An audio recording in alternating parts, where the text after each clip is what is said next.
لامين يامال أعلن مغربيته ويصل المغرب واستقبال أسطوري من الشعب المغربي العظيم للاعب ذو الأصول المغربية. لامين يامال أسد أطلسي جديد، صفعة من فوزي لقجع جديدة إلى الاتحاد الأسباني لكرة القدم. لا تنسوا اللايك أيها الشعب المغربي الحر الملك.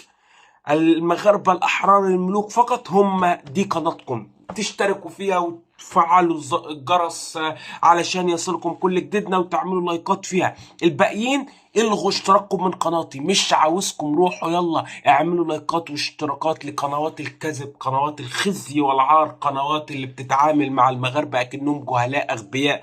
وللأسف عدد كبير من المغاربة يخلي القنوات دي تتعامل معاكم اكنكم اغبياء لانكم بتدعموها وهو بيكذب، فبالتالي هيفضل يكذب وهيفضل يكذب وهيفضل يكذب وهيفضل ياكل عيش على قفاكم وانتم قاعدين يا مغاربة في غفلة كبيرة جدا جدا جدا. لامين يامال كنا انفرضنا منذ أكثر من أسبوعين بخبر إن لامين يامال يريد تغيير جنسيته الرياضية من الأسبانية إلى المغربية، وبالفعل انفرادنا طلع صحيح بنسبة 100% زي عادتنا، زي ما بنقول لكم حاجة بتحصل على طول.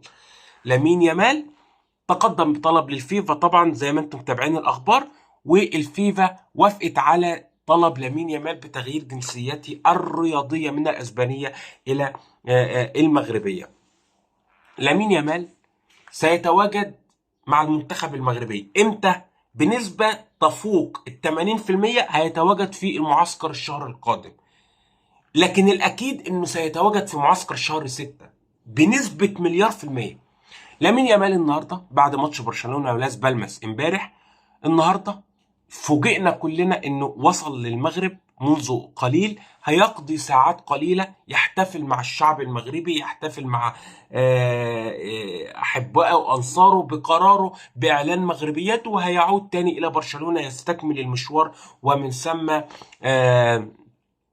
يتواجد مع المنتخب المغربي خلال الشهر القادم بنسبة كبيرة جدا جدا جدا. لامين يامال في تصريح بسيط جدا قاله لوسائل الإعلام المغربية اللي كانت متواجدة في استقباله، قال إنه يعد المغاربة بالفوز بالكأس.